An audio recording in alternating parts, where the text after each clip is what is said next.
Now we have just a move around of the agenda, and we're going to go straight to item 5.7.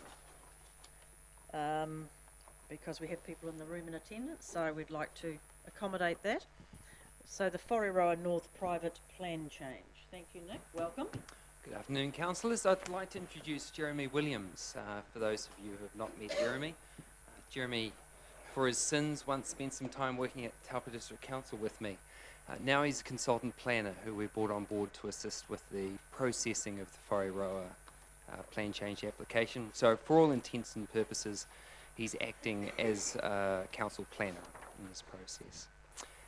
The item you've got before you is relatively straightforward. We're not looking to discuss the merits of the plan change at all. We're simply looking for a delegation for a particular process decision. So I won't labour it. What I did want to emphasise, though, because it doesn't really come through the words, is just to note how well the applicant has been working with council officers during the duration of their development of the plan change. It's always challenging when you're looking to zone more land, and there are obviously a large basket of issues to work through, and they've been working quite constructively with us on those. Right.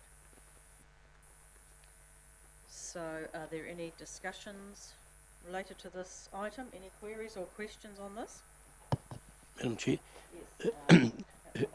Through you, Madam Chair, who pays the Commissioner?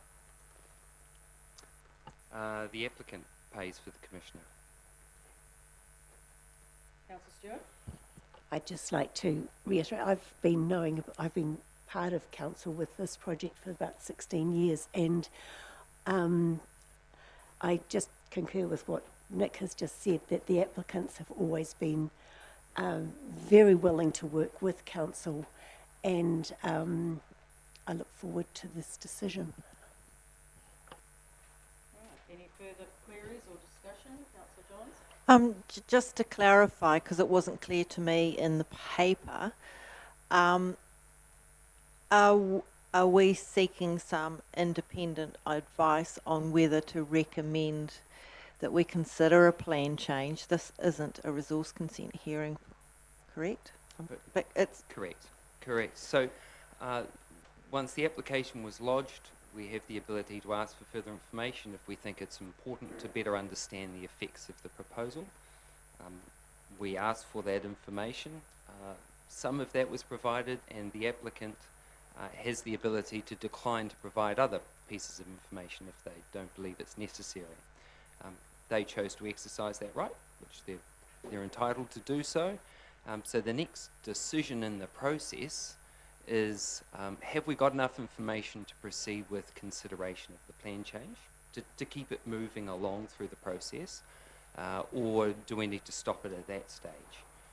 And that's essentially the decision. Now, if this continues to progress, there'll ultimately be a hearings panel which will be set up following a submissions process, and then there's a decision on the substantive nature of the plan change. But at this point, it's simply a question of, do we have the sufficient information to proceed? without going into too much detail, could you clarify what you consider as significant that we have to go through this extra step?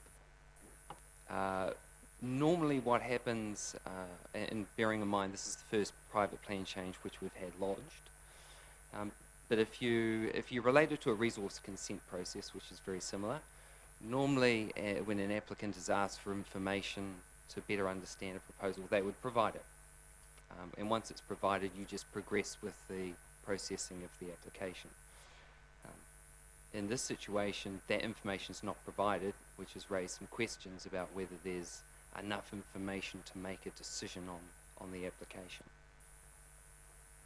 So this is completely different circumstances, because the Kaipo Bay is a plan change, private plan change too, is it not? No, It's Kaipo not? Bay was a resource consent process. It's a resource consent process. Correct.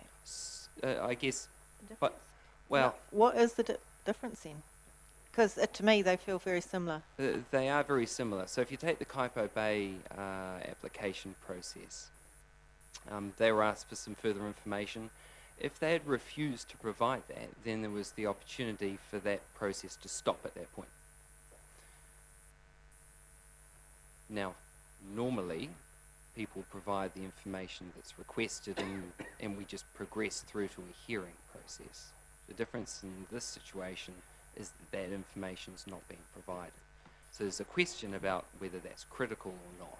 So someone's got to make that decision about whether that's critical or not. And if the independent commissioner was of the mind to decline it, it could still go to the Environment Court?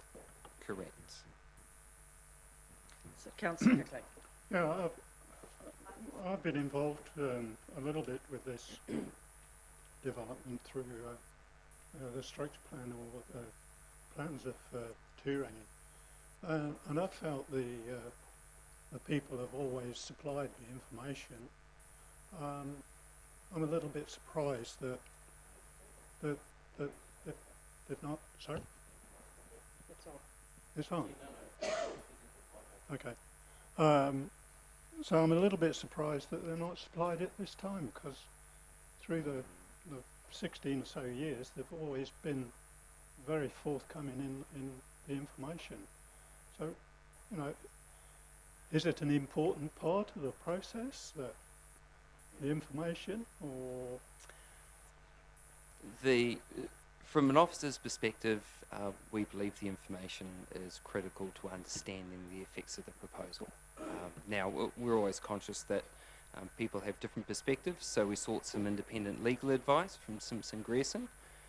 We essentially put the question to them, is what we're asking for reasonable in the circumstances? And is it critical to understanding the effects of the proposal? Their advice was yes, it is reasonable, and yes, it is critical to understanding the effects of the proposal. So having taken that advice on board, we think there's a decision which now needs to be made, either by yourselves or someone you want to delegate to, around whether that is in fact the case, whether that information is critical to understand. I suppose the next question is, how important is it for an independent commissioner, or is perhaps some councillors capable of making that decision? If I can just clarify further from what Nick's iterated there, is that they have provided information. It's just not to the position what we've requested. They believe there's a disagreement, I guess, in terms of yes, that's right. So it's not like it's a flat refusal. There's provided information. We just disagree about whether that actually satisfies the question that was asked. So, Madam Chair, maybe I can help as well. So there's clearly a disagreement, and I don't want the team to get too far into the detail of explaining that now, because from a natural justice perspective, the applicant would also need the opportunity to talk to it. So that's why this paper is very much around the principle. In terms of that principle, you note that you've actually delegated the decision making to myself. However, I don't feel that I can exercise that delegation at the moment, because I have a predetermined outcome, and I've been in discussions with the applicant and with my officers. So this is where we've thought a independent decision maker with appropriate RMA experience is the safest way, not only for ourselves but for the applicant as well. So it's a very clean, safe and secure way of working it through. It's fair to say that the applicant initially was uncomfortable with that and contacted me saying, why aren't you making the decision yourself, Mr. CEO? I explained that to them, and I think there's a level of acceptance around that. Thank you. Councillor Kingy. Just a couple of questions. Just picking up on your point there, Kath. So I guess if we are not able to make that decision, or you're not able to make that decision, and I think Roseanne just clarified that the cost will then be borne by the applicant. Is that fair? If in fact we could have saved the cost by making that decision? There's a cost anyway, but it's in the context of a private plan change, it's a very minor cost. Okay. This is something that's likely to be done on the papers. We've probably spent more just talking about it now, to be honest. And I think the private plan change deposit is $10,000, I think. So it's a significant, expensive process, and they're aware of that. Obviously, that's part of the development cost. In terms of that RMA part, this would be a very small percentage of the overall cost. Okay. Thank you. And I guess the other thing isn't really a question. I guess just a comment from me. Just supporting what Councillor Stewart said. This has been on the table a little while. We had a discussion about whakaaro some months back. But can I just implore this council that we're screaming out for some development at the southern end. Whakaaro has been a long-standing plan. I think the community of Whakaaro has spoken in support of this. Generally, the southern settlements are supportive of any sort of development like this, so it seems to me to be a bit of a no-brainer. I understand there's probably a process involved, as been outlined today, but looking at our vision to be the most prosperous and livable district, well, we've got to have some development to do that, so I think we need to support these sorts of things when the community is asking for them, and that's exactly what they're doing today. Thank you, Councillor Kingy. Any further queries, comments? So, we have a recommendation there. Would someone like to move the recommendation? Thank you, Councillor Dollins. Do we have a seconder? Councillor Park. All those in favour? And carried. Thank you. So we're going to move another item around now just to accommodate our visitors. So just see if we can keep things moving. So item 5.5, the licence to occupy the Central Kids Early Education at Kinloch Domain. So we'll bring that forward now.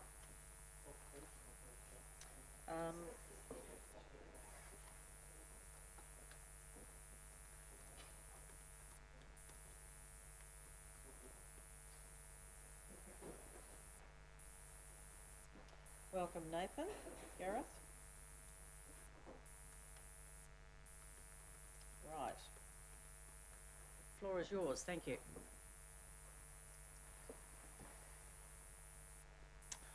Yeah, thank you and good afternoon.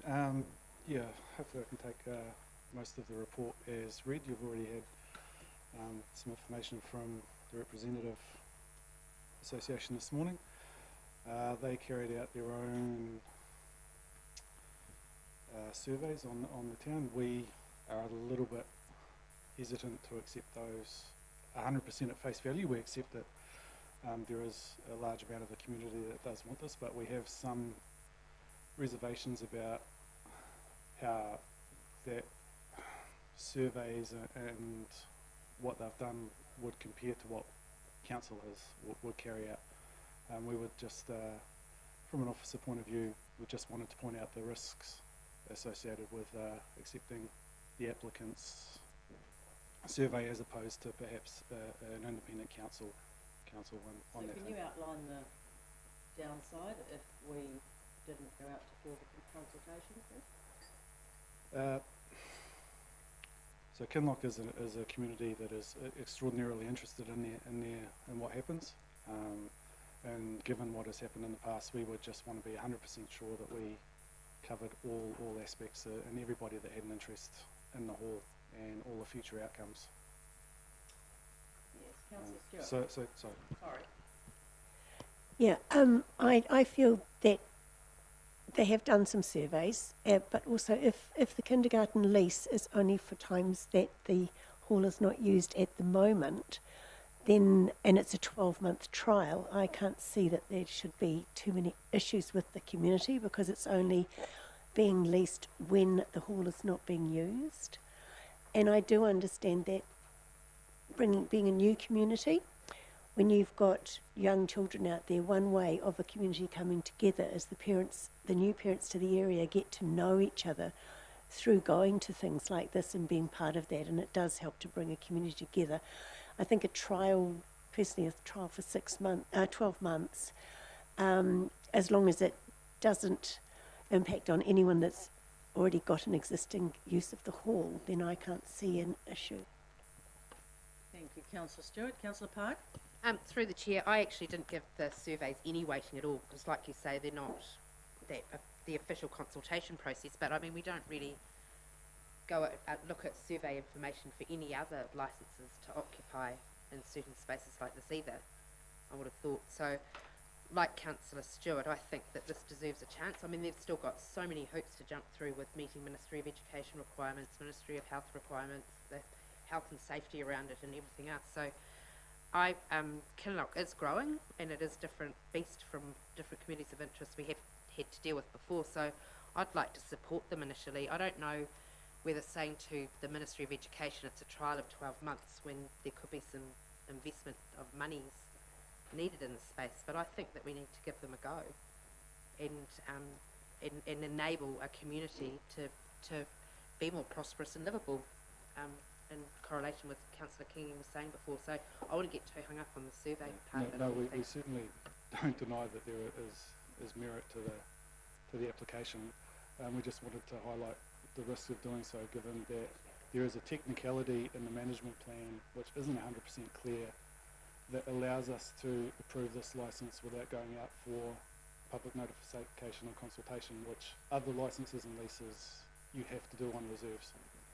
Any new licence or lease on a reserve, on a recreation reserve, you do have to go, unless it's anticipated for in the management plan, you do have to go out for public notification. So we just wanted to make you aware that we are not necessarily bypassing that process, but ordinarily that will be the process that you go through, and that even though technically it's not necessarily necessary in this case, it is a pretty unique situation in that area.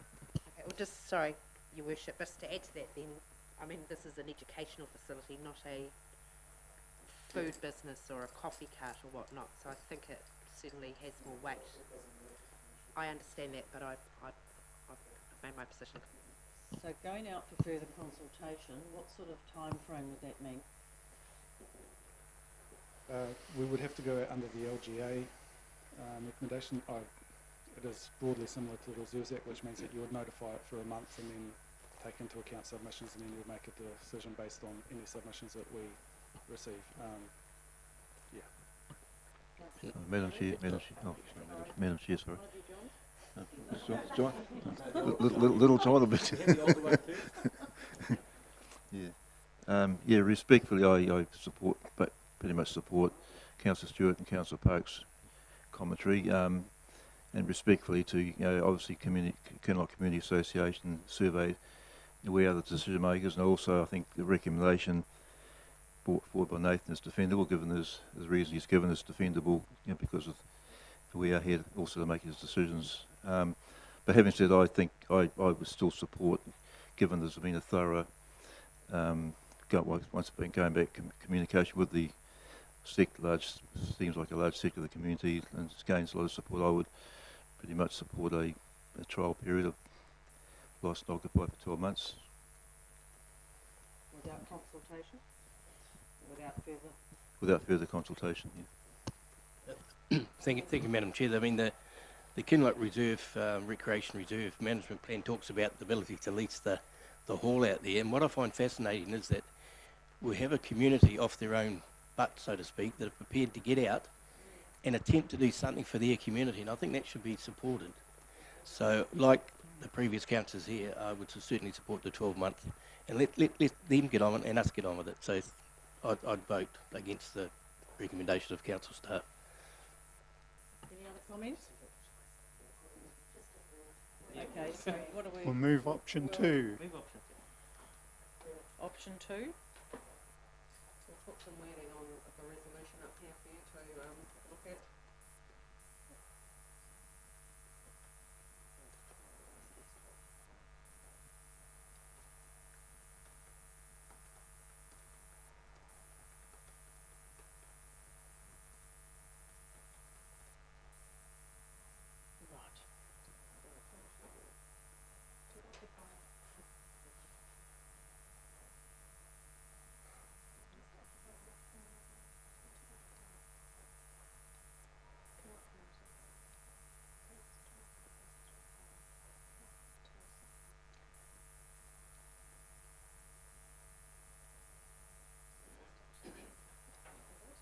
Does that sound, does that look right, everyone?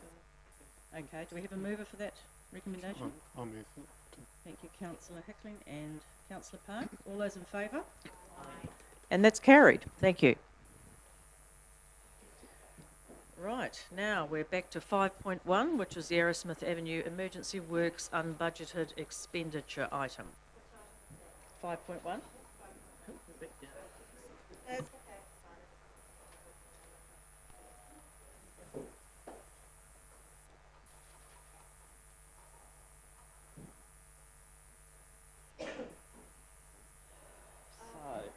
where are we?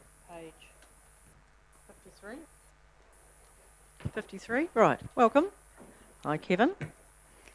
Hi, gentlemen, how are you? Good afternoon. Very good.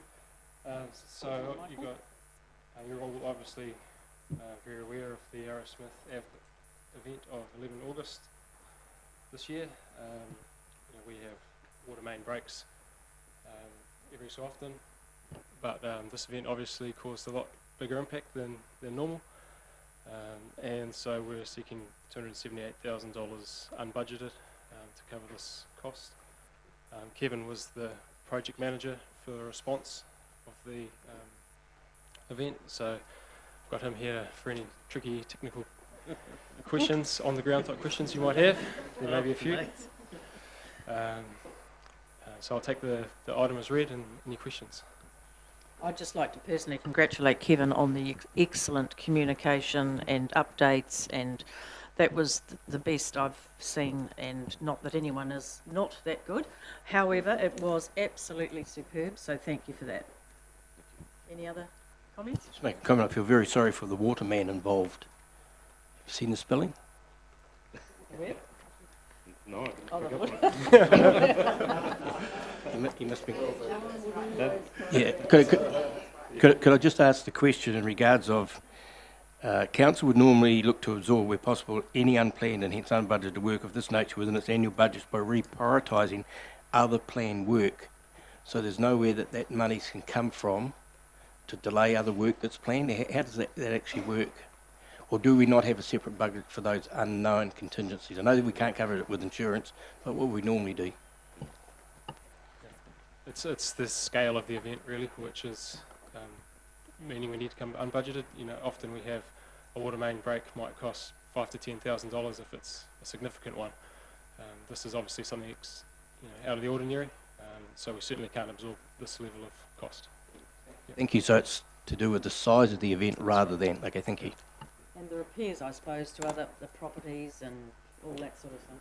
Yeah, the actual water main break itself was a relatively small portion of this. It was actually the stabilising of the gully head and the roadway, the reinstatement of the stormwater pipework, and then all the downstream gully works on the private property to reinstate that. That was by and far the largest portion of this amount of money. Councillor Park? Yeah, I'm going to stay out of this one because it's my street, so I probably have a conflict of interest. But I just wish that the Waipa Civic Construction, who did the neighbouring project, finished to the level that this project was finished. Everything's perfect, the replanting of the berms, everything, whereas Waipa have left quite a bit of a mess. Well done. I think I probably just need to add that I was hoping that this would be the end of it, but unfortunately we've just had an issue raised just this last week from the property owners at the bottom of the gully on Boundary Road that are still not totally happy with the work that's been done there. So we're looking at other options at the moment, and it's been too short notice to be able to come up with a solution and a cost for that. But unfortunately, it's sorry. What's the problem?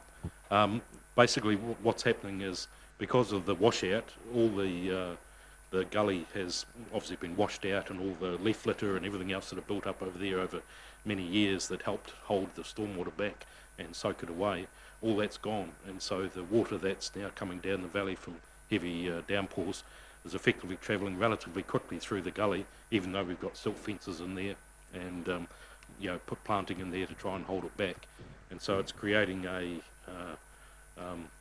heavy rainfall, a bit like a stream down the side of the two properties on Boundary Road, and we've created a bit of a swale drain there to direct it into the side of the road to the stormwater there. But the people are not, the property owners are not happy. They're saying they've basically got a river beside their property whenever it rains. And so we're just looking at what options we've got to try and appease them. One would be to put some sort of catch area and a pipe, stormwater pipe through down the boundary of those two properties to direct the bulk of the flow there. To someone else's place. Well, we've looked at whether we can pipe it directly into the stormwater pipe, but unfortunately that pipe is not capable of handling the flow, and so the other option is then potentially there's a gully, and I'm a little bit vague on this information yet. Graham Jackson's been working on it for me, but there's another gully just a bit further down which is council owned, which is a stormwater gully, which potentially we could pipe it to there and better handle the overland flow there. But as I say, I'm a bit vague on details at the moment. So you're dealing with the property owners directly? Yes. Yep. We'll come back to you with that one in due course. This has only just come in, was late last week, wasn't it? Yeah, late last so, week. So we don't have those answers, so we'll have to come back to you in the future. So, sorry, through the chair, this is just, it's in that stage after the work has been done. We're a little bit vulnerable from these heavy thunderstorms that we're having right at this time. Yep. Plus the vegetation hasn't taken off. So it's just in this time period, 6 to 12 months, till we get something there that we do have these issues, and they are real issues when you see the water flooding down there. Right. Any further queries? So we will be hearing more from you. Afraid so. Just through the chair, I can appreciate we can't really, we don't know what we don't know about that second part of this, but is there if we're approving unbudgeted expenditure, is there a way to, well, I mean, we don't really know what the cost is going to be, so you can't sort of capture a cost in this, it'll have to come back as a separate item, is all I'm saying, like it could just as a matter of efficiency and timing and whatnot. Yeah. So I think at the moment we don't have any understanding even of what the solutions are. We haven't done the work to figure out, where the water could go and therefore how much that's likely to cost. So it would be too early to allow a contingency, I think, for that. It's one of those things that we'll just have to work through and bring back to you in the new year. Madam Chair, could therefore ask, with additional following up expenditure, what budgets can we fit that out from? Existing budgets. I appreciate there's unbudgeted at the moment. If you follow through what we've actually said about, was it the carryover or whatever, So there's got to be some answer. So through Madam Chair, I don't know, because we don't know what the solution is, and so therefore we don't know how much it's going to cost. If it's a $5,000 or $10,000 solution, like what Mike said before, then we're likely to be able to find that within existing budgets. If it works out to be a $50,000 or who knows what that figure is, then that might be a different discussion. So all I would say is we mentioned this to you today. We laboured whether we would or not, and we decided we would, so that it wasn't a surprise when we came back to you and you said, why didn't you raise this then? But we really have no idea of the scale. Yeah, understand. Yeah, and thanks for bringing it to our attention. It's better to be forewarned. Any more comments or queries on that? Through the chair, just a quick question. What's the issue regarding insurance for matters such as this, considering it was failure of a water main? So it's Madam Chair, when we talked about this quite a bit, you'll remember we don't insure underground assets.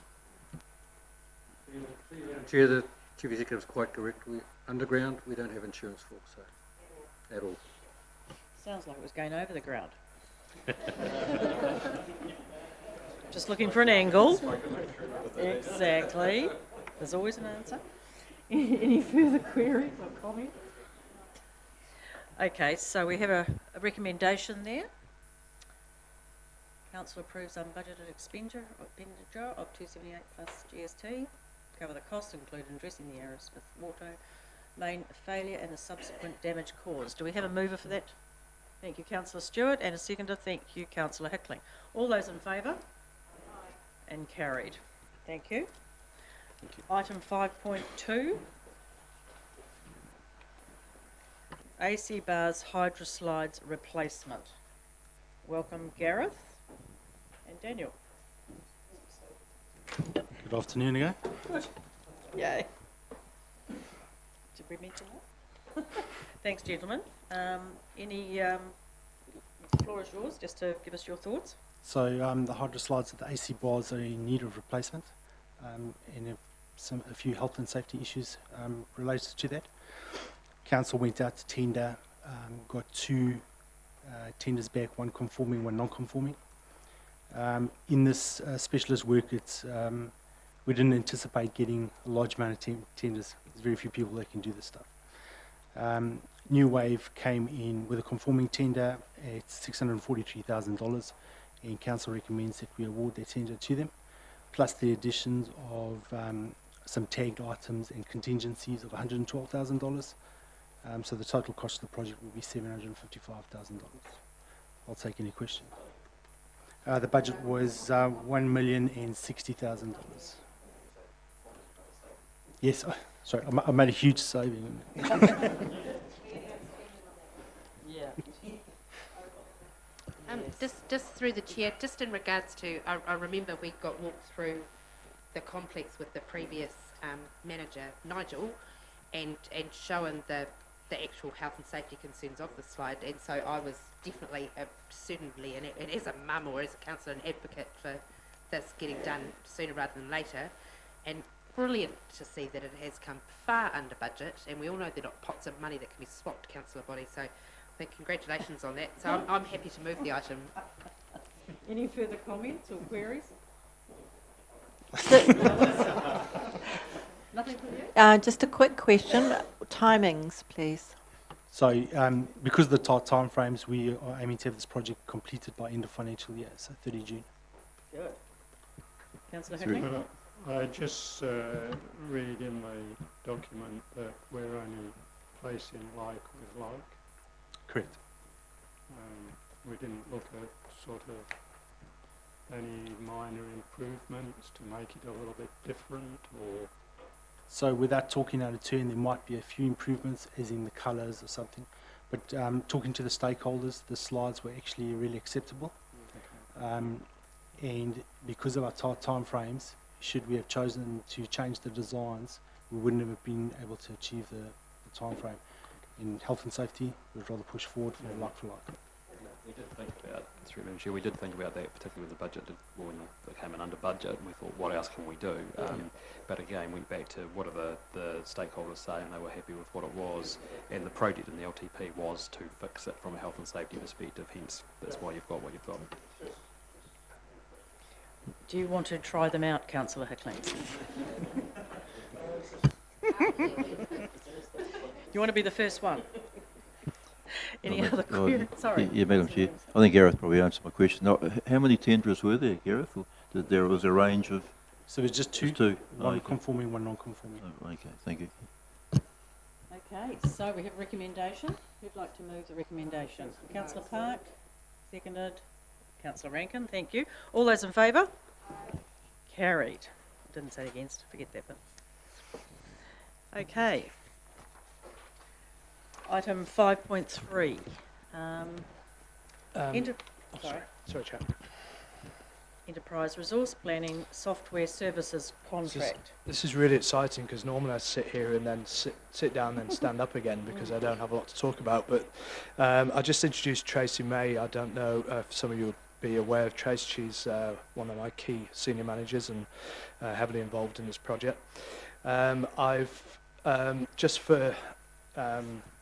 Just to give you some context, so during the long-term plan process, we did highlight some of the issues we currently have with our legacy IT system, which is about 30 years old now.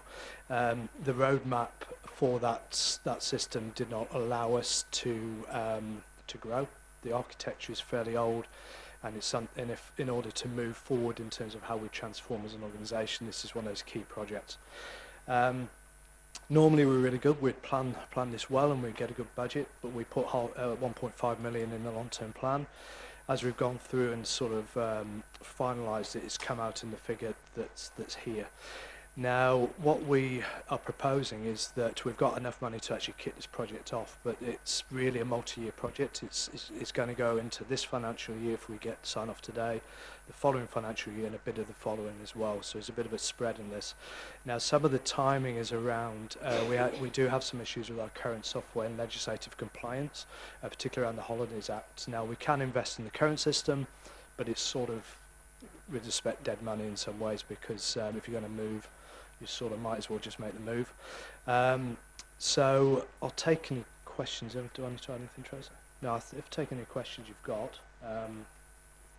Just very quick, what cost centre was it under, Mr. Rudd, in the long-term plan? it would have been a capital item. Under what? In what's your Business improvement. business improvement. Well, what I'm trying to find in the long-term plan, what sector? Yeah. Without looking at it, I'd have to have a quick shifting. Well, community facilities or? No, Right. it's Tina might be able to help. We'll find it. Yeah.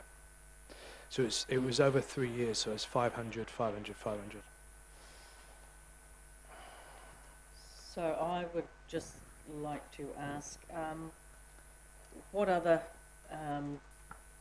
investigations have you done with other providers?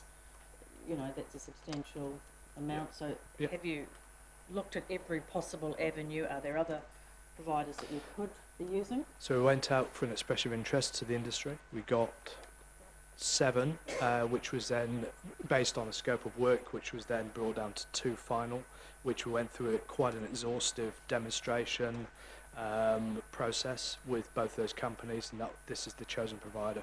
So we went through quite a hefty procurement process with this. So I see there are 22 New Zealand councils who are using this technology. What about the other councils? Are there other? So they're Possible. global organisation. Oh, sorry, other councils. What? Sorry.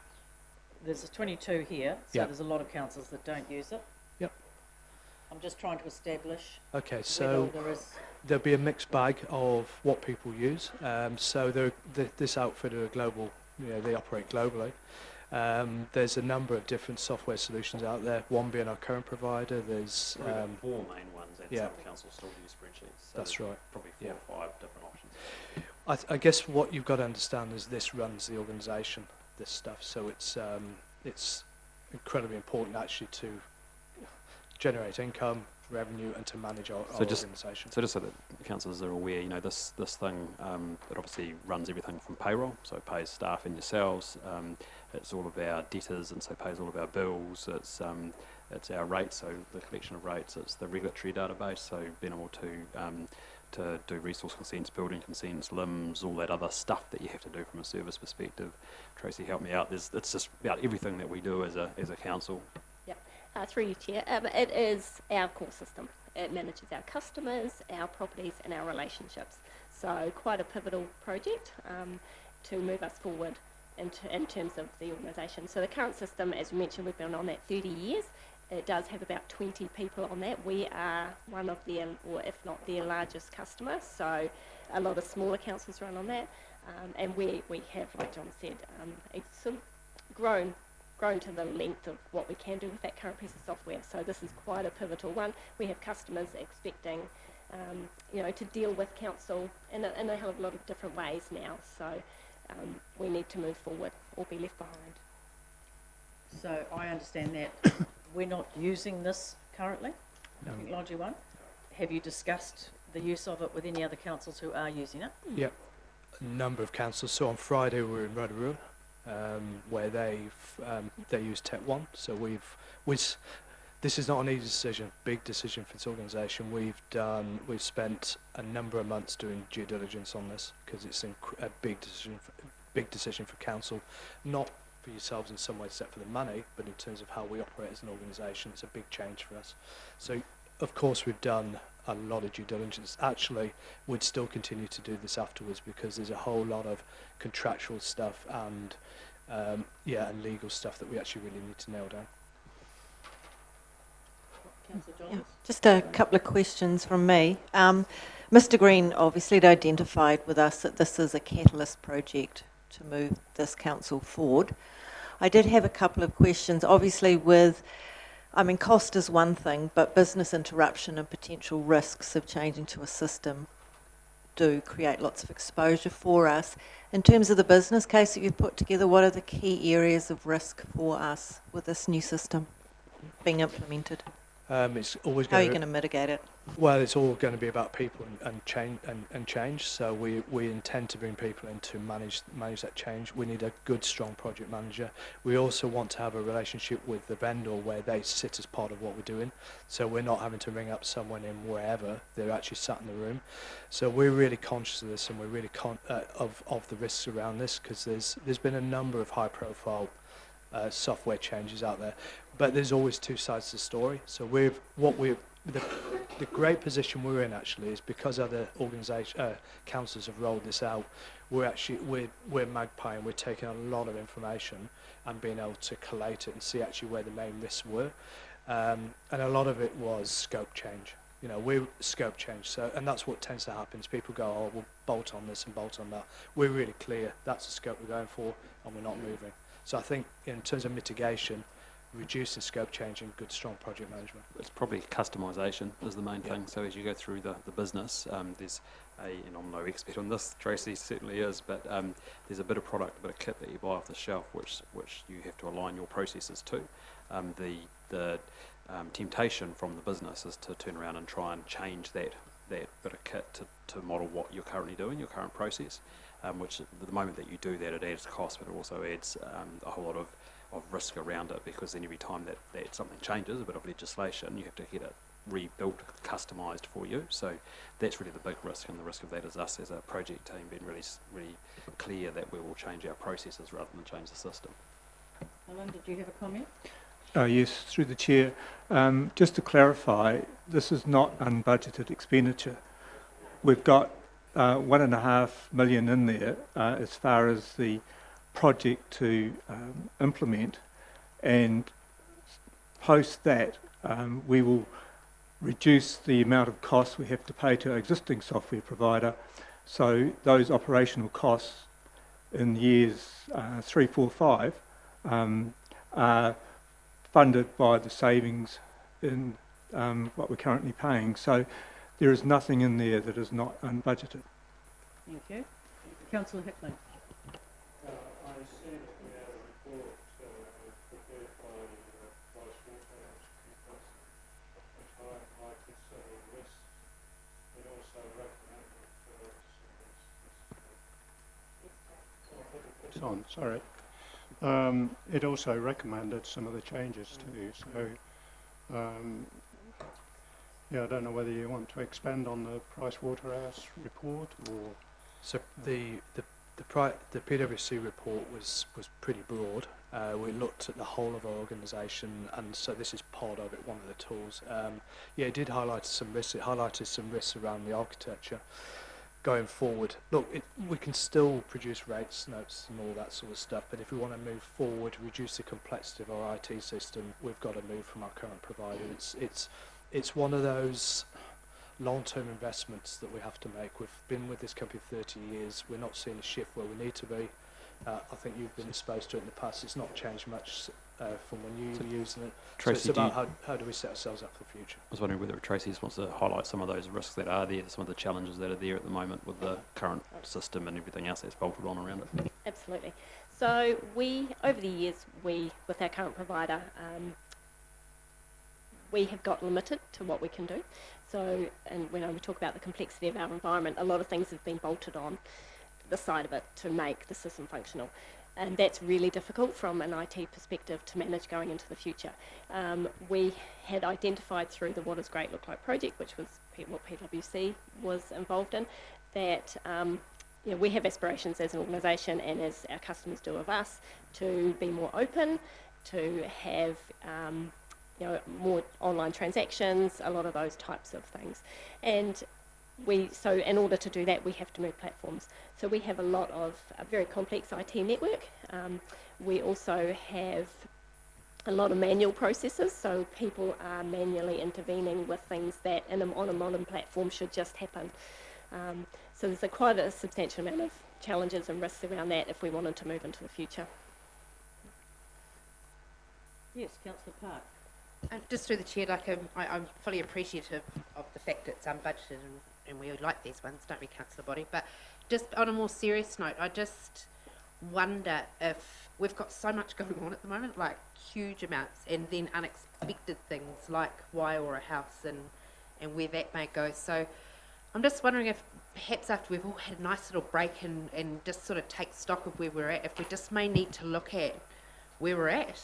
I just wonder, I'm just worried about some potential risk around not being able to meet some projects, and not just because of how busy everyone is within the organisation, but also our contractors and suppliers and and all those other outside partners and stakeholders that we rely on. Like I think we are trying to be prosperous and livable and do it as soon as we can, but do we perhaps just need to slow down a little bit so that we don't trip ourselves over, because everyone's doing such a great job, but to continue to do a great job and keep everyone's heads in the right space, do we perhaps just need to just slow things down a little bit, and maybe something needs to get bumped out or a little bit, or I'm not sure, and I'm not trying to get into the operational side of things. I'm just, as governance, cautious of how good everything is, but I just wonder if we've tried to juggle too many balls.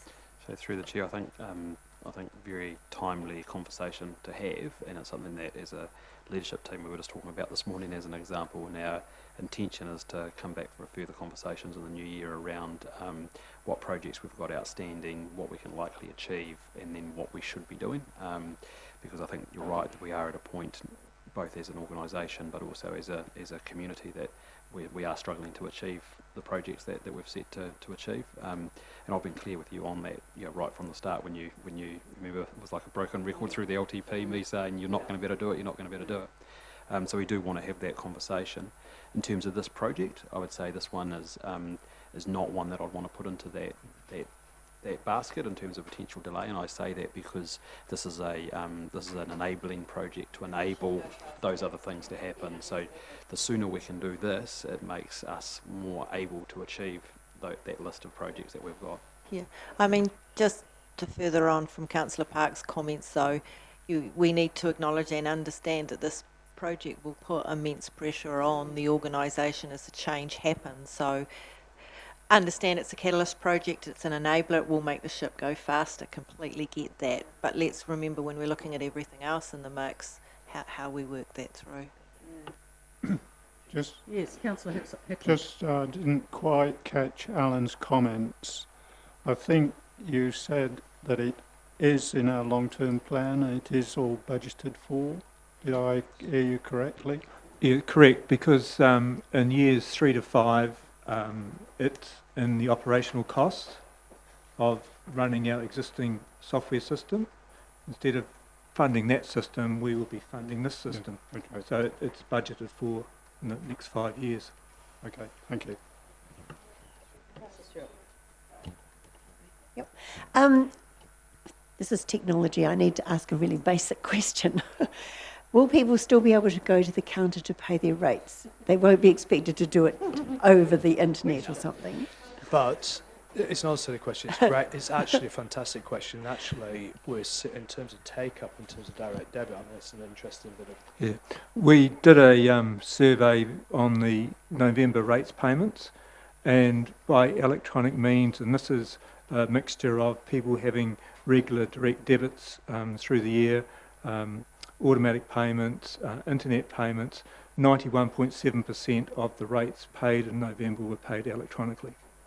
But you can still pay by cheque, Maggie. You can still pay by cheque. Ask Maggie, she's got a cheque book. Yes, Councillor Body. Madam Chair, I'm not sure whether Mr. Ridd or Mr. Manhannant, we talked about 1.5 being allowed for this.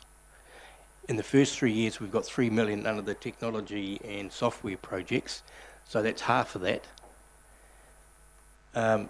In the next 2 years after that, 4 and 5, one's 213, one's 109.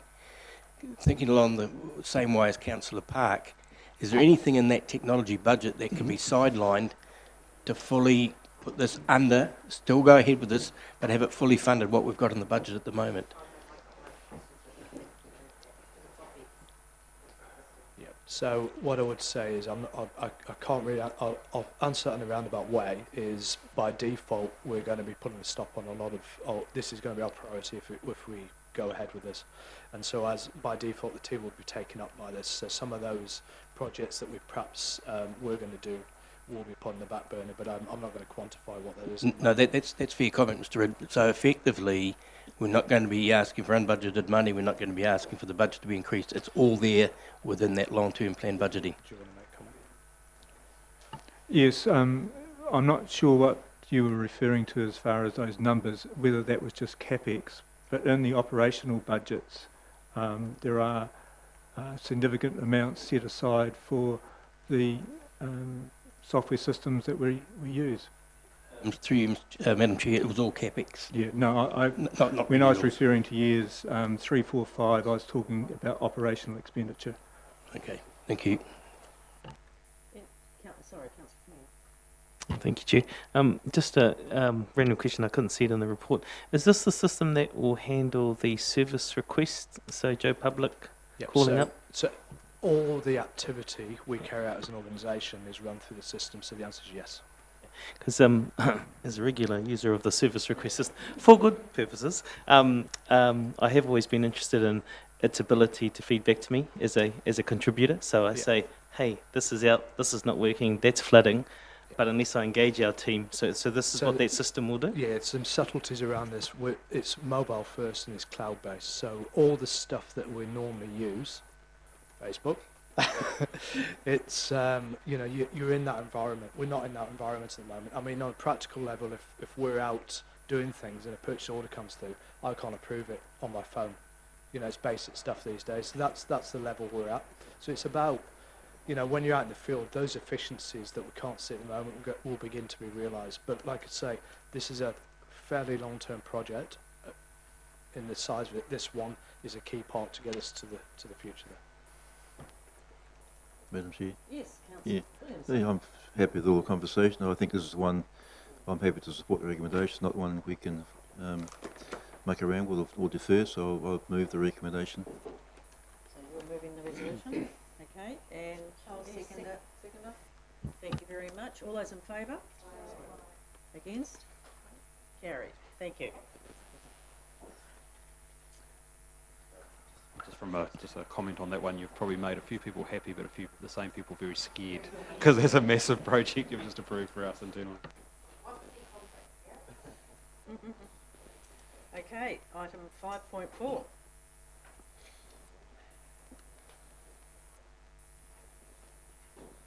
Traffic control devices at Kinloch Road. Where's Dennis? It's my support person.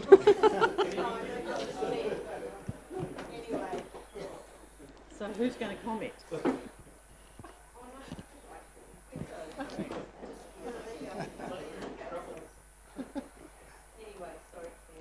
Good afternoon, everybody, again.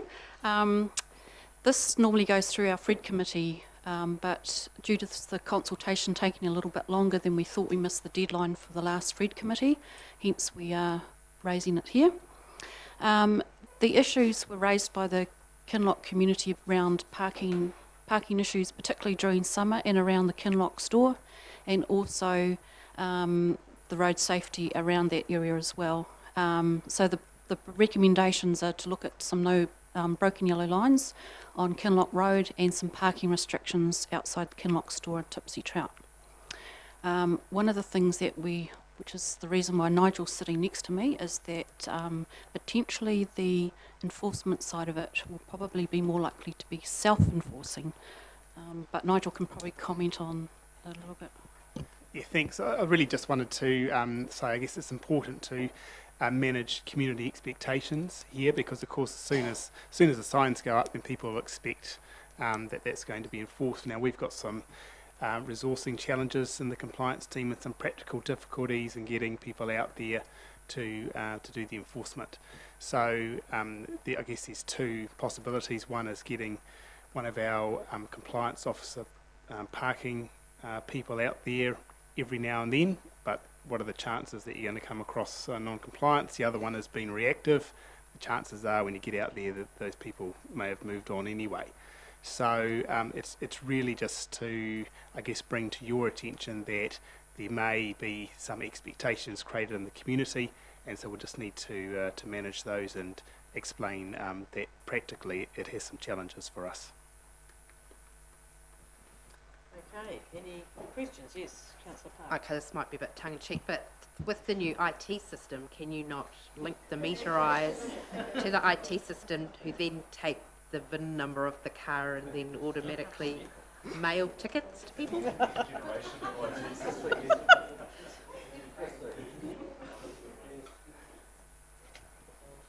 Did you want an answer? Yes, Councillor Hickley.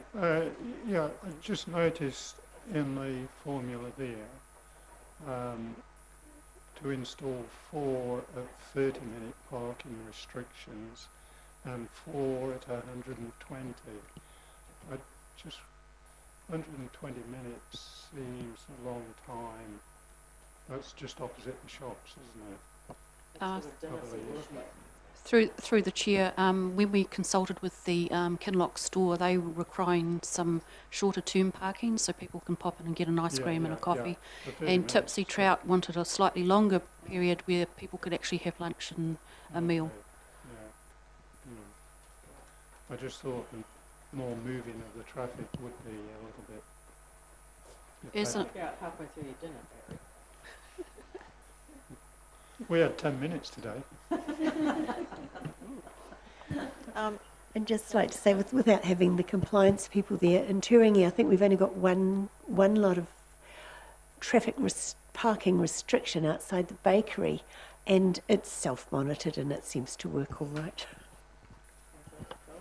Just through the chair, just a suggestion in terms of enforcement. The key periods are the Christmas and the holiday periods. So if you wanted to get someone out there issuing tickets over that period to give it some teeth, that would be the time to do it. Possibly a little bit tongue-in-cheek as well. Possibly if they're sending a staff member out, they could check there's no dogs walking on beaches as well. Exactly. Excellent. Good point. Any other requirements? Any other suggestions? So we have a recommendation. Would someone like to move the recommendation? I'll move it. Thank you, Councillor John, seconded by Councillor Body. All those in favour? Carried. Okay, so we're now on to item 5.6. Adoption of Hearings Commissioner's recommendations, plan change 34 flood hazard. Just through the chair, I won't vote on this item because I was a commissioner on the hearings panel that's making the recommendation for you guys to make the final decision. So I'll sit out on this one. Thank you. Thank you, Sue. Welcome. Good afternoon. Thank you. This is another milestone in the very long flood hazard plan change journey. We had our hearings of submissions in late October, and now the hearings panel have released their decision. Essentially what you need to decide is whether you want to adopt their decision or ask for further information from the hearings panel or rehear the submissions. Right. Councillor Body. We had a phone call on this morning. Our whole exercise was peer reviewed, wasn't it? Yes. Yeah, thank you. Any other queries? No? Yes. Oh, no, it's really, Williamson? no, it's not a query, sorry, Madam Chair. Just want to commend Sue and Hadley and Nick and the team that a few of us were part of a working group, had minimal input into it, but we're good listeners. No, we just congratulate you on the whole outcome of this, and I think Councillor Body and Councillor Stewart at some stage were part of a working group in the early days, and we were very impressed with the whole way this was tackled. Yeah. Councillor Maggie Stewart was very pleased. She was able to put an ensuite onto a bedroom or something, was it? That was a major breakthrough. Any other comments? Queries? Do we have a mover for the item? I'm happy to move, Councillor Harvey. I also just want to commend all the work that was done on this, and it's been happening for a long time, and I think that when you think about, I mean, not so much us with climate change, but when you look at what's happening around different parts of the country with insurance premiums and different flooding zones and whatnot, that we're probably in a well-placed position having this piece of work done now. Thank you, Councillor Park, and seconded by Councillor Williamson. All those in favour? Aye. Against? Carried. Thank you, Sue. Thank you for all your hard work. Through the Chair, Madam Chair, just perhaps note Councillor Jolin's role in this and making part of the judgment. Yes, right. Is your role in that as well? Absolutely. Thank you, Councillor Johns. Okay, so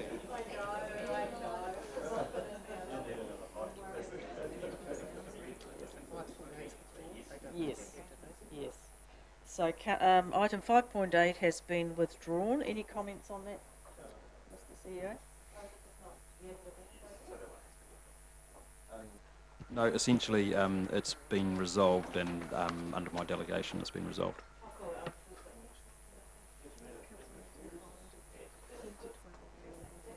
As a school? Or-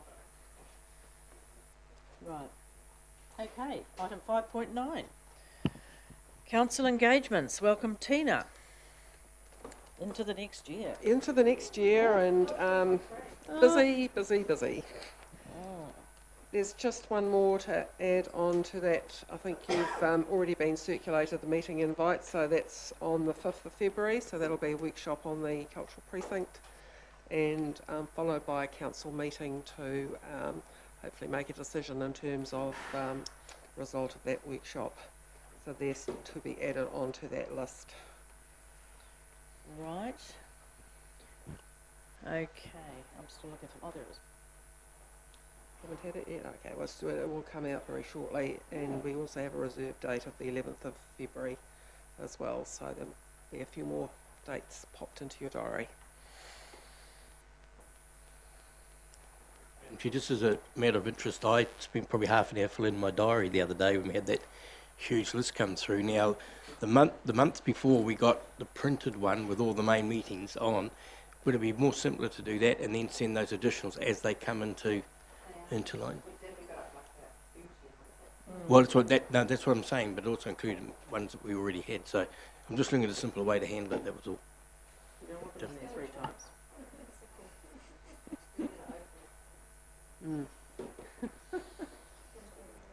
Any other queries other than that?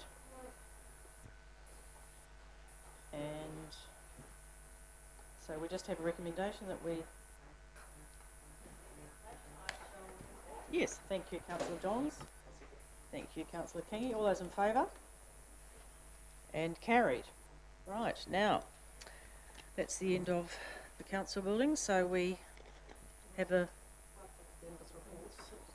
Oh yes, sorry, 5.10 members' reports. Thank you for reminding me. Yes, any reports from recent days? We did go over our discussions yesterday, very briefly earlier. Are we at comments now? No, we're not, so we'll go over that briefly shortly. Anyway, any other reports? Just a brief one, Madam Chair. Councillor Park and I attended the, along with Gareth Green and Senior Management, Kevin and Brian, and a few others there at the Great Lakes Centre, the morning tea for the award for the winning the most beautiful large town award. It was attended by all the various community groups that were involved in keeping our town beautiful, so it was a very, very good turnout. Excellent, well done. And we were in contention with what, Timaru? Right, okay. I saw someone from Timaru the other day and they weren't happy. Councillor Trewavas. Yep, just to report that we had our Christmas parade on the weekend and it was beautiful weather. Good. Really successful day.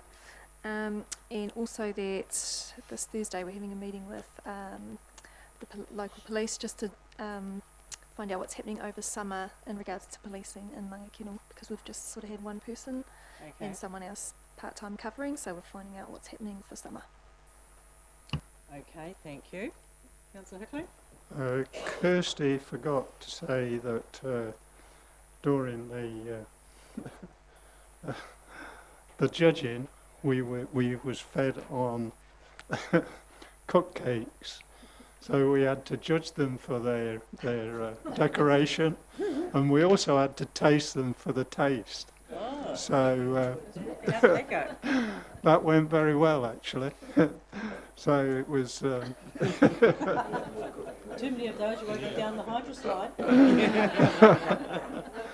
Yeah, you can see I've put a lot of weight on since Friday, can't you? But also, Mr. Red and I went up to this business opportunity between China and New Zealand, hosted by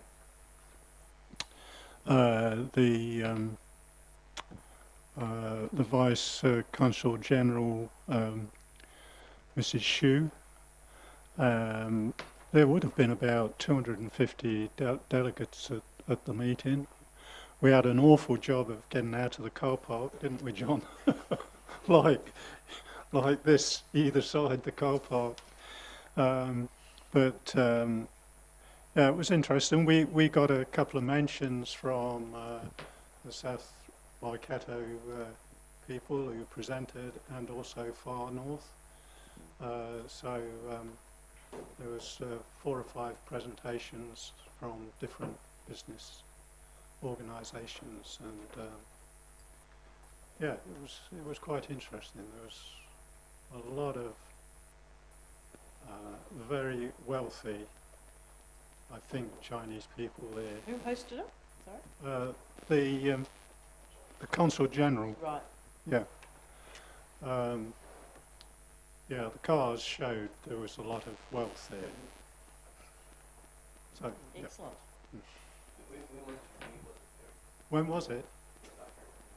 Oh, last Friday. In Auckland. Yeah. The West Coast, yeah. At a lodge. Thank you. Any further reports? Yes, Councillor. Sorry, one more. Trevor. Yeah, I just want to thank the community. On the 1st of December, they put in they've been fundraising for a long time, but they put in the floatable pontoon at the Mangakino lakefront. Yes, It looks I saw that fantastic. on Yeah. Facebook.